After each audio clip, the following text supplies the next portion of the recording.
지난 2개월간 굉장히 많은 웨딩이 취소됐거나 다음 해로 연기가 됐어요. 한 달 뒤로 잡혀있는 결혼식이 갑자기 어떠한 상황 때문에 3개월, 6개월 혹은 내년으로 미뤄졌을 때 우리는 어떻게 해야 될까요?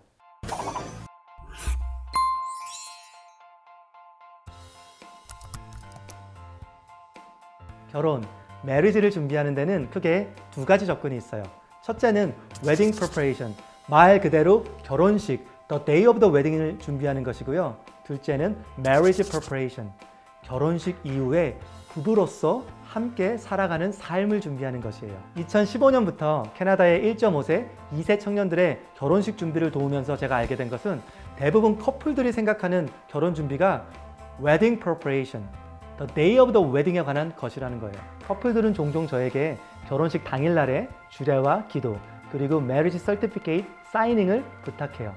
저는 물론 그 커플들의 주례, 기도, 결혼서류 사인, 그것들을 돕겠지만 저는 그들에게 실은 marriage preparation, 결혼식 이후 부부로서 살아가는 삶을 더 돕고 싶다고 이야기해요.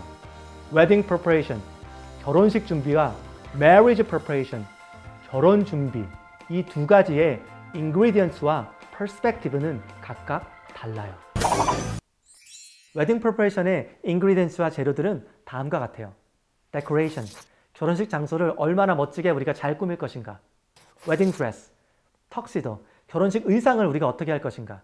photo, video, 누가 우리 결혼식 당일날 멋진 사진과 비디오를 남겨줄 것인가. 조명, lighting, 우리 사진을 잘 받기 위해서 어떻게 조명을 꾸밀 것인가. 주례, 기도, 누가 우리 결혼식을 위해서 주례를 해주시고 기도해 주실 것인가. 뮤직, 결혼식 가운데 어떤 음악을 쓸 것인가. 선물, 결혼식에 와준 감사한 이들을 위해서 어떤 선물을 준비할 것인가. 동영상 PPT, 결혼 순서 사이에 하객들이 지루하지 않도록 어떤 동영상을 보여줄 것인가. 식사, 이것이 근데 가장 중요한 것이 바로 식사예요. 왠지 아세요?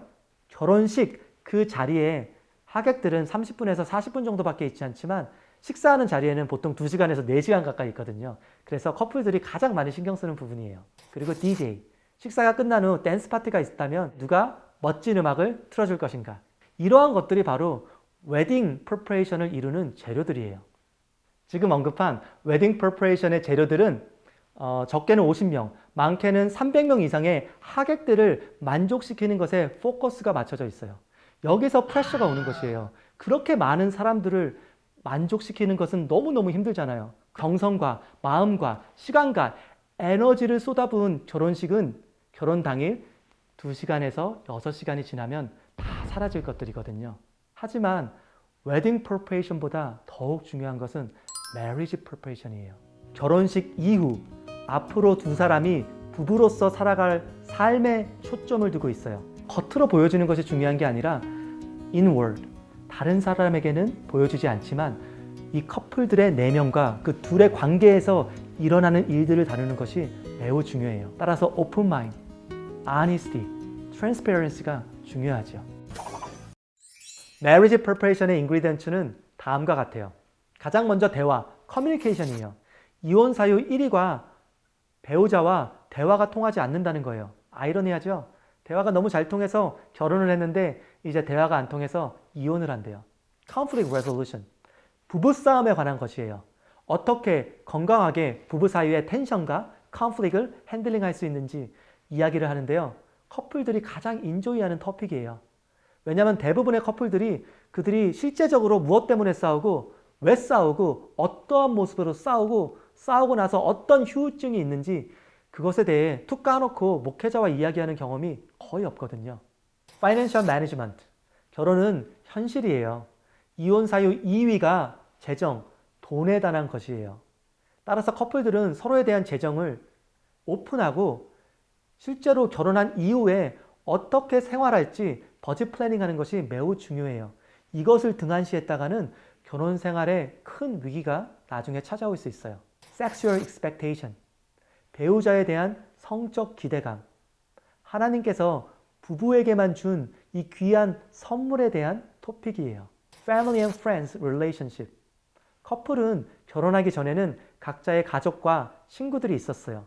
그동안은 싱글로서 내 방식대로 내 마음대로 그들과 릴레이팅을 했다면 이제는 결혼한 커플이라는 새로운 컨텍스트 안에서 그들과 릴레이팅하는 방법을 배워야 해요. 지노그램, 패밀리 트리, or 가계도라고도 부르죠. 이것의 핵심은 나의 부모님의 메리지가 어땠는지 그것에 대해서 이야기하는 거예요. 우리 부모님은 어떻게 사랑했고, 어떻게 사랑을 표현했고, 어떻게 자신의 감정을 표현했고, 어떻게 상대방에 대한 불만이나 아니면 텐션을 표현했는지, 어떻게 싸웠고 어떻게 화해했는지 이것들에 대해서 이야기하는 시간이 굉장히 커플들에게 중요해요. Partner Style and Habits. 내 배우자의 개인적 특성과 습관들에 대해서 커플들은 솔직하게 대화할 수 있는 기회를 가져야 해요. Relationship Roles. 한국 문화는 어즈민 컬처예요. 상대방이 내가 원하는 것을 당연히 알아주겠지 하고 기대하지만 말을 안 하는 경우가 너무 많아요. 그런데 그걸 얘기하지 않으면 상대방은 알 수가 없어요. 따라서 메리지 안에서 서로에 대한 롤을 이해하는 것이 굉장히 중요해요. Family Planning. 결혼하고 나서 언제 어떤 시기에 아이를 가질지 그리고 그 아이를 갖기 위해서 우리가 어떻게 준비할지에 대한 대화가 커플들에게 굉장히 중요해요. Spiritual Beliefs. 결혼은 육체적으로 하나가 되는 것뿐만 아니라 영적으로도 하나가 되는 과정이에요. 커플의 영적인 믿음은 두 사람이 앞으로 세워갈 한 가정의 파운데이셔널 밸류가 되기 때문에 너무나 중요한 토픽이에요. 그리고 마지막으로 Wedding Preparation. Marriage Preparation 안에 Wedding Preparation이 포함되어 있는 거예요. 저는 개인적으로 Wedding Preparation을 넘어서 Marriage Preparation에 포커스를 둬요. 그래서 커플들과 최소한 4번에서 6번 이상 만남을 가져요. 왜냐면 앞에서 말한 것처럼 함께 나눌 이야기들이 정말 너무 많거든요. 제가 왜 이렇게 Marriage Preparation에 시간과 에너지를 쏟아부을까요? 웨딩은 2시간에서 4시간에 관한 것이고 Marriage는 50년에서 70년에 관한 것이기 때문이에요. 웨딩 프리퍼레이션에 초점을 두는 커플들은 결혼식이 다가올수록 지쳐가고 스트레스를 많이 받아요. 하지만 Marriage Preparation에 초점을 둔 커플들은 결혼식이 다가올수록 기대감으로 가득 차요. 왜죠? 하나님이 주신 그 귀한 선물을 열어볼 준비가 됐기 때문이에요. 어떤 상황으로 인해 여러분의 결혼식이 갑자기 몇 개월 뒤로 연기가 되었어요. 이것은 여러분이 이제 웨딩 프리퍼레이션을 넘어서 Marriage Preparation에 집중할 기회를 갖게 된 것이에요. 오늘 제가 준비한 영상은 여기까지입니다. 여러분 가운데 혹시 Marriage Preparation에 대해서 더 깊은 대화 및 상담을 원하시면 언제든지 저에게 이메일을 보내주세요. 여러분의 marriage, 제가 응원하겠습니다. 오늘 시청해주셔서 감사드려요. 다음에 다시 만나요. 안녕.